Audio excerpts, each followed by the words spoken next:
All right. So wherever you guys may be, thank you for joining us again for another Flare Forward experience. Today, Whale and I, we have Victor on board here. And so, he's very new to the Flare community, super excited, posting amazing content. We're looking forward to kind of chatting with him and hearing where and he's came from and where he thinks he's going. Whale, my brother, you want to take it away? Yes. Hi, Victor, and thank you for joining us in the show. So, the first question we ask is, what's your origin story? How did you get into crypto?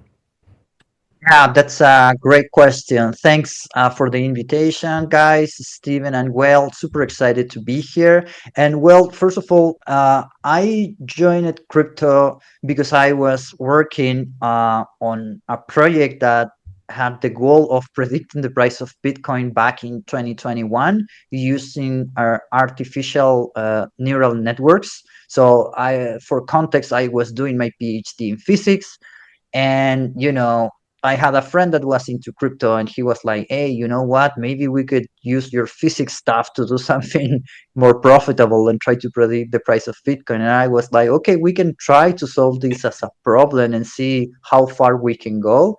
And when doing that, I realized that I needed to learn more about Bitcoin. I have heard about it in the past, but not really involved at all.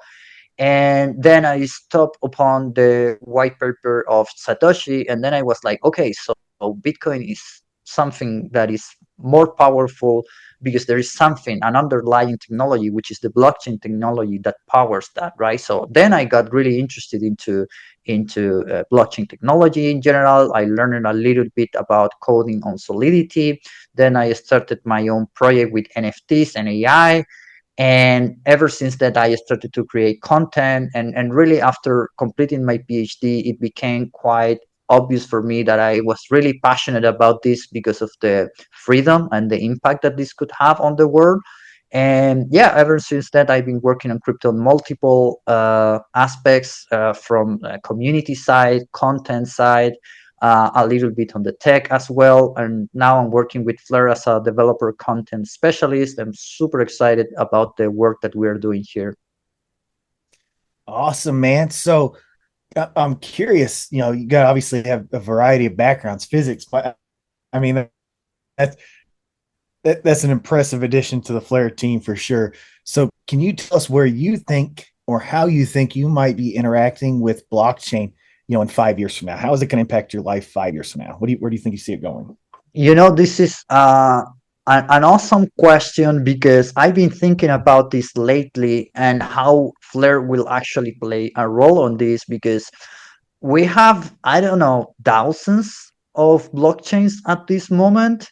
And when I try to tell my grandma that I'm going to be sending her some dollars, right, some USDT, without paying any fee or a fee that is close to zero from my phone to her phone, it's really hard to get her to understand and actually use it, right? Because there are so many steps involved with the wallet creation and managing keys, and then the different types of chains, the different types of coins that you can send. So in 5 years from now, I would expect that most of this thing is actually abstracted, so that when I interact with my grandma for this application, I can just select the currency that I want to send, and that's pretty much it, right? I just send the coin, and the chains are abstracted. If the coin lives on XRP, then it will get there on XRP, but the important point is, like, she will be able to use it without even knowing about all of this stuff. So I think that that's the level we need to get, and I think that Flare is building I would say, the basic building blocks to make this happen. And I'm super excited because I think that this year actually we're going to have a broader sense of how these fundamental building blocks actually looks like, because it is one thing that I tell you about, how this is going to work in theory, but it's another thing to actually see the implementation, at least at the level of the basic ingredients, right? So yeah, I hope that that answered your question. Absolutely. So, the other day you posted something about the more you research Flare, you get interested in XRP, or was it the other way around? I think you said that the more you research Flare, the more interesting XRP becomes. Do you want to share a little bit more about that journey? Yeah, So here's the thing. When I joined Flare, I was only aware about some of the work that Flare was doing with enshrined Oracle protocols, right? So this is very interesting solution, but it certainly needs applications that can leverage that and showcase that. And I think that that's kind of hard to communicate and see. But then as I started exploring the community, of course, I discovered that there was a bunch of people holding XRP that were interested on Flare and vice versa. But I think that the reason was because there was an airdrop, if I'm correct. I think that happened for XRP holders, and ever since then they have been quite supportive of Flare. But I'm not entirely sure that they realize what is about to happen, which is there is a bunch of capital in XRP that is completely useless in a way, is not being utilized, and Flare is going to be able to provide a solution to this capital inefficiency. And once you find an inefficiency on the market of such a big size, you can solve that. You are in for a big play. And so I'm super excited about that. And I started talking more with XRP community to try to and understand what is their vision, what's going on their side. And so, yeah, actually, I think I posted that the more I explored Flare, the more I learned about XRP. And then I actually had to repost a new one, a new post that says the more I explore XRP, the more I learn about Flare and how both compenetrate, right? Because it works on the two ways, right? XRP will be the capital. I would say the main capital that will unlock huge amount of value for Flare as a technical solution, and of course, Flare is the engine for XRP finance at the end of the day. So that's kind of my thought process around this topic. Yeah, totally. I got into Flare because of that airdrop that you mentioned earlier. And since I've been exploring Flare, I've like increased my knowledge base about DeFi, about trading, about doing all these things that now I feel very comfortable using the XRPL or SUI or many other things. So I'm very grateful that I had the opportunity to explore Flare because it has definitely increased my knowledge about crypto and blockchain and DeFi. So that's been an incredible journey. What do you think it's the biggest challenge to get the old school crypto guys to try new things? Because I feel like that's going to be a hard step for not only for Flare, but for Yeah, chain. yeah, absolutely. Like right now, you would probably find a few others solutions that we call themselves like interoperable and abstracting chains and whatnot. And I think that makes folks kind of hesitate, right? Because they see all of these solution, none of them is really being adopted to the level that you would expect. And then you say, okay, what's happening? If really the solutions are there, then why nobody's using it, right? What are the risks and whatnot?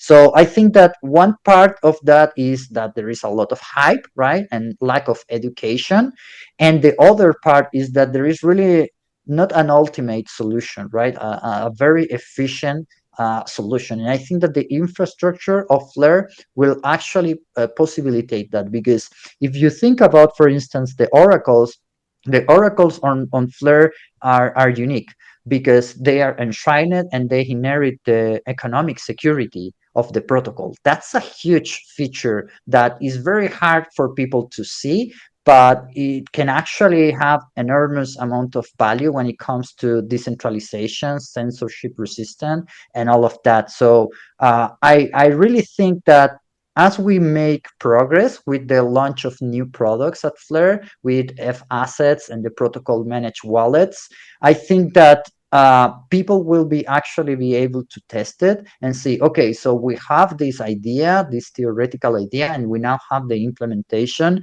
and it's actually good.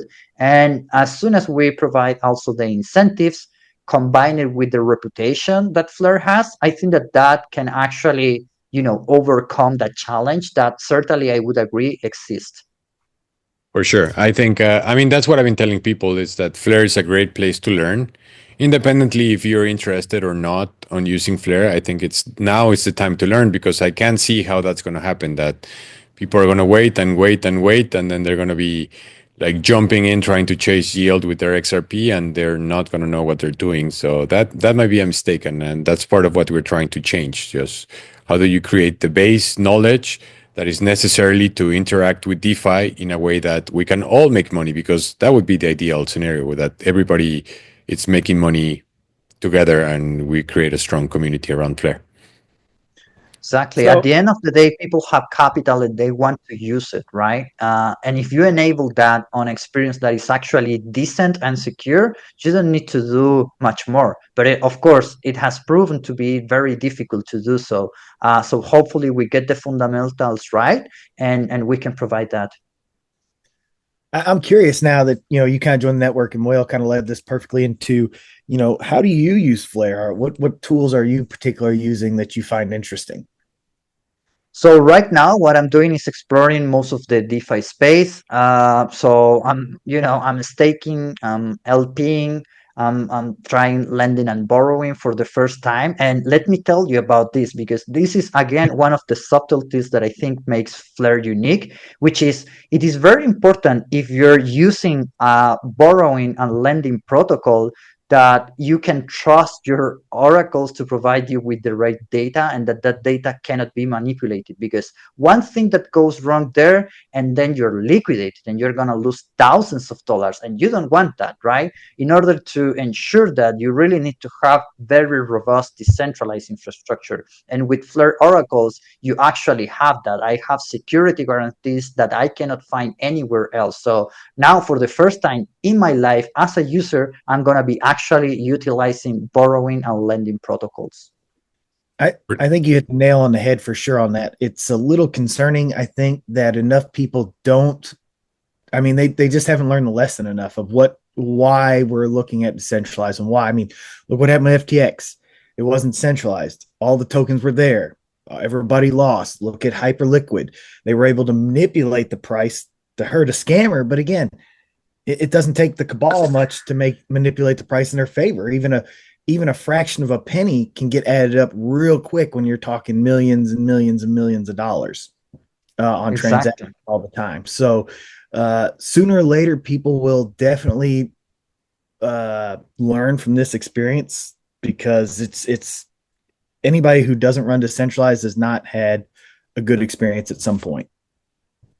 Exactly. At the end of the day, we are here in blockchain to create new possibilities, right? And if we are only going to be replicating things that already exist in Web2 with centralization, price manipulation, and whatnot, it's just not gonna work. No matter how much people try, no matter how much money they raise through VCs, and how much cheating these cabals can do, whatever, it's just not going to work, and it's not sustainable over time. So I'm pretty confident in that sense that at Flare we do have a fair chance to actually succeed and become a top protocol.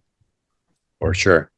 Okay, so moving to a different topic, how did you got into Flare? Like, what was the process? Did somebody reach out to you? Did you reach out? How was that, like joining the Flare team?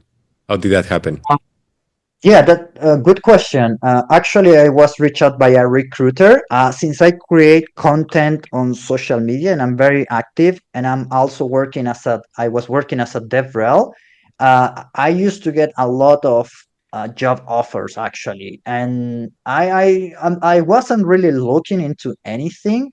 But when I saw Flare and I started thinking about the enshrined protocols and what's coming next with the protocol managed wallets and the TEEs, something that I'm still studying, by the way, I was like, okay, there is really something going on here. So I started, you know, uh, my curiosity peaks, and then I started exploring more the ecosystem, the technology, reading tiny bits of the white paper, and I realized, like, okay, this team is actually very strong in technical terms, and I'm a person that enjoys that. I enjoy learning, right? I did a PhD in physics just because I wanted to learn more about how the universe works. So I started reading about these technologies and all of these products, but they are really hard to understand and to communicate. And the role was precisely to get someone that can help on that area. So it was a perfect match on that sense. And then when I got to meet the team during the interviews and whatnot, yeah, that confirmed my hypothesis that we really have a very strong team, kind, nice people, and we have a nice value proposition. So you have all of the ingredients to succeed. Man, that's awesome. So that kind of leads into my next question, which is, one of Whale's friends here, Daniel, jumped on a call with us and quoted, how did he quote it? Culture eats strategy, right? And it really sums it up. Seems like Flare has an amazing culture. So, but what has your experience been with that culture? It's great. I was super surprised the day I joined it and I announced that the way the whole community started to, support my content, follow me, connecting with me on DMs.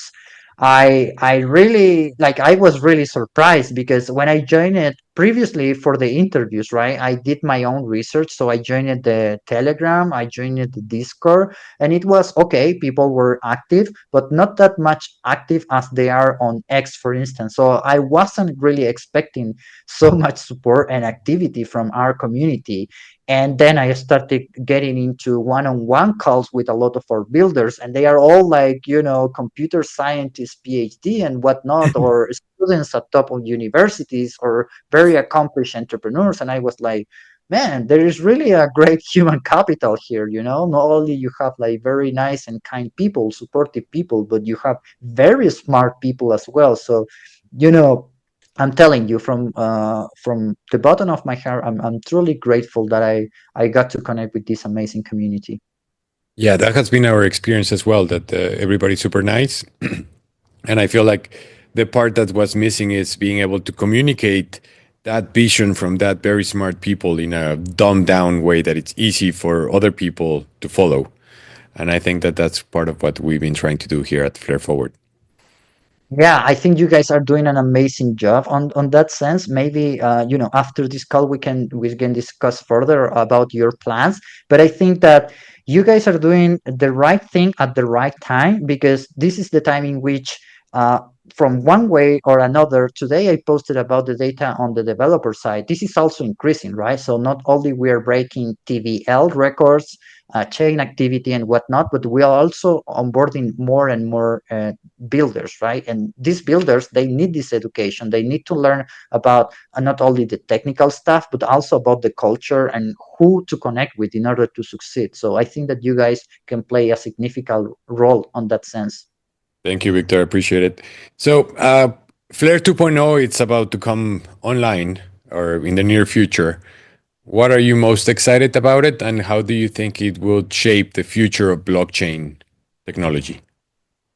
Yeah, so that's a great question. So if you think about it, the way Flare has been positioning themselves so far has been being like the blockchain of data. And if you check out the protocol with the enshrined oracles and whatnot, of course it makes sense, right? This is the best place for having reliable data that you can connect from everywhere, right? So that's a very strong value proposition. And right now, if you look at social media or the things that we are talking about with the team, we are talking more about XRP Fi. We are talking more about interoperability, because now that you have all of this reliable data, you can see the evolution of this blockchain protocol into a really interoperable, seamlessly blockchain experience, right? In which you can really, now that you can connect things and you can rely on that, you can bring and move your capital from one chain to another in a very efficient and fast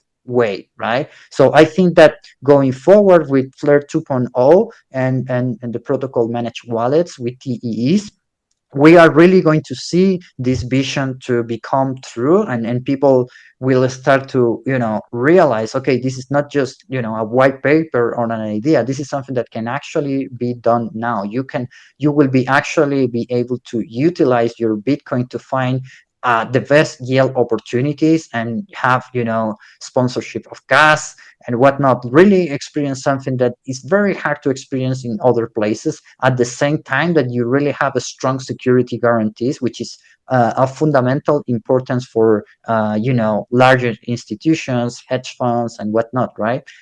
So yeah, that's the way I see it in terms of the future. That's awesome. I mean, I'm looking forward to it. I mean, we obviously have ETH on Flare already. So I mean, we've kind of got, it's not FX ETH or whatever. Somebody else had brought it in, wrapped ETH, but I love buying it up compared to buying actual ETH just because of gas fees and everything else. If I buy $20 worth of wrapped ETH on Flare, I'm getting $20 worth of wrapped ETH. I don't have to worry about gas fees or anything else. I can buy $1 if I want to. And it's that flexibility of lowering that barrier to entry, I think, is really, really, really crucial. And then I look forward to, actually, I don't own any Bitcoin, but I will definitely start buying Bitcoin once it hits Flare, just because of that same factor that, $20 will go so much further in this aspect of it. And then to move it will be a fraction of the cost. So I'm looking so much forward to that. Yeah, absolutely. At the end of the day, like we mentioned before, this is about how to utilize your capital in an efficient, frictionless way. So this is really where we are going. So I'm curious. I don't know if you caught the caught the news. I saw a post the other day, and again, I'm asking if you guys know it more than I do. But one of the side chains for the XRPL is a multi-sig wallet. Did you guys? Anybody else catch that? Yeah, I did quickly took a look at that and joined some of their communities, check out the documentation and whatnot. And it's very early and it's not so easy. And on top of that, it doesn't look, unless I mistook something, I didn't understood something. It doesn't look like it's going to be interoperable and whatnot. So I think it's great. I think that it's inevitable that the XRP ecosystem actually keeps building on their direction solutions for their users. But I don't think that those solutions are going to be like the ultimate solution, right? I think the ultimate solution is really connected to everything, because people, okay, you will have people that will hold XRP and nothing else, and maybe for them it's going to be okay to utilize those products, but for the vast majority of users, they have a multi-chain portfolio, right? So I think that, again, this is where we're going, and it's kind of inevitable. Absolutely. Okay. I was just curious. Like, I saw that, and I know the multi-sig is definitely not the way that people would like to go, especially when you're talking security purposes and protocols and everything else. So, um, I'm curious, Victor, what do you think about the USDT zero launch? I mean, it's crazy. I mean, I knew it was going to be good, but I was actually rather shocked myself at the amount of capital that got added to Flare in such a short period of time with the USDT zero. What are your thoughts on Oh, yeah, yeah. So my thoughts on this is, actually, this is a demonstration of how things can play out if we consider the problem of capital inefficiencies, right? There is this, the only thing that I can say about that data is that it is great, right? Obviously, it's a great result, but also it demonstrates that there is a lot of capital that is kind of parked elsewhere and that is looking for the best opportunities. And the goal for Flare should be first winning XRP5, right? And with USDT zero, we have the capital base in order to do so. And then provide those best opportunities to the community. And that's ultimately what will make us win. So I just got a message that looks like the second bus arrived, which is the integration with Kraken and USDT Zero for moving assets from tier one exchange to Flare directly. That's amazing. Yes, that's great news. So, guys, I have to jump off the call. I need to bull post this to to the end of the world. No, I'm kidding. I'm glad that we're getting this notification live. It's a great news, right? And this is the other component, actually. If you think about it, okay, you can have now stable coins with great opportunities, gasless for USDT zero on Flare, and that connects with many other chains, of course. but you also need to solve the problem of on-ramp and off-ramp, right? And this integration with Kraken demonstrate how we do have the support from top-tier exchanges, and they are looking forward to provide those opportunities for their user base as well, right? So yeah, we got it. It's an amazing opportunity. I hope that the community truly appreciates what this means. And again, just going back to the fundamentals, is there is a huge market inefficiency when it comes to DeFi in general, interoperable DeFi, when it comes to stable coins, and when it comes specifically to XRP, right? So as long as we keep providing solutions on that direction, we are going to see more and more growth on the Flare ecosystem. So Man, we I'm still curious. have. Oh, go ahead, Steve. I was just gonna say I'm curious to see what the TVL and how this is gonna affect it. Like I didn't see the TVL going up as high as it did with the launch of USDT zero as it was, but adding the ability to give it to more people and easily on board, I'm really curious to see what this does to it. But What's go ahead, your Will. estimate for TVL for the end of the week, Victor? Oh, that's a tough question. I don't know if I can give you a number. Maybe I'm just very conservative. So I would say if we are at 100, we're going to add 50% on top of that by the end of the week, or something along those lines. Let's see how that number play out. My friend Daniel, we talked about him earlier. He asked me yesterday, and I said 150. So we're in the same boat. We're in the Yep. same bus. We're in the same bus. On the same bus. Yeah. Here on Flare, we don't care about Lambos or planes or rockets or whatever. We just care about bus, going on bus. Awesome. So, Thanos on the last call with Hugo and the team gave us some pretty cool alpha. Is there any alpha that you can share with us? Yeah, that was the question that I was most afraid of answering, mostly because I do have some internal documentation about what's coming, and I don't know what. Since I'm new, I'm also not, Let's I not don't get know you in trouble. exactly. Let's not get you in Yeah, trouble. exactly. What I can say is this.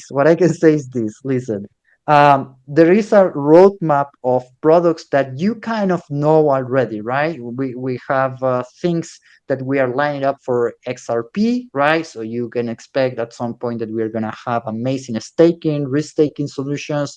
You also know that we have some interesting things in the oven with F assets. So I would also would be looking forward to that. And the next and final thing is what is happening with the protocol managed wallets and TEEs.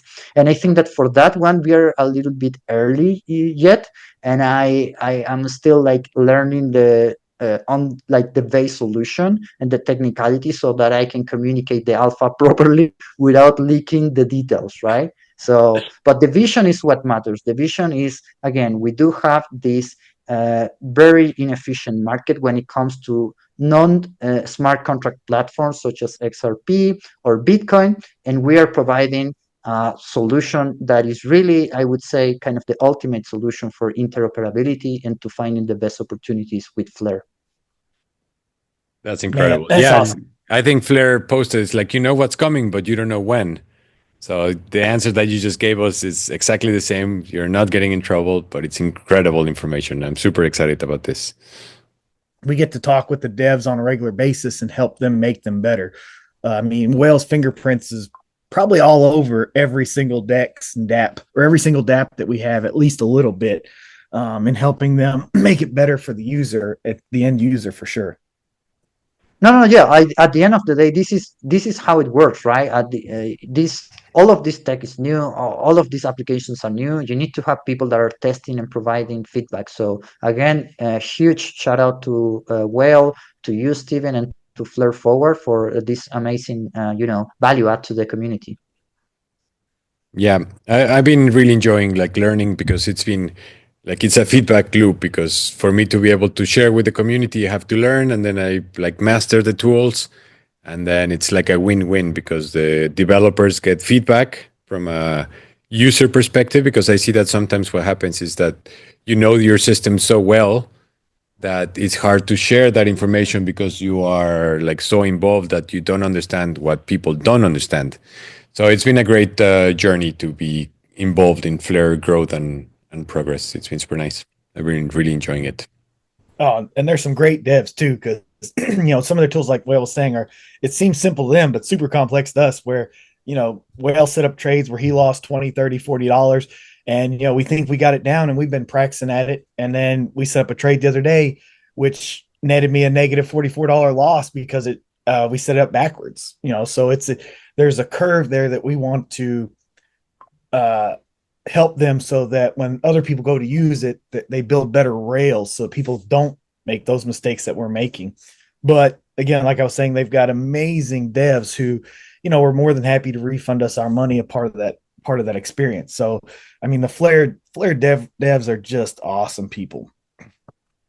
Yeah, they're very nice people and they're like very, very smart. Like I'm always asking them things about, this thing or that thing, little details, right? That when you go, if you're technical, you notice little details and then you see that they come up with very smart solutions. And if there is any issue, they usually fix it right away.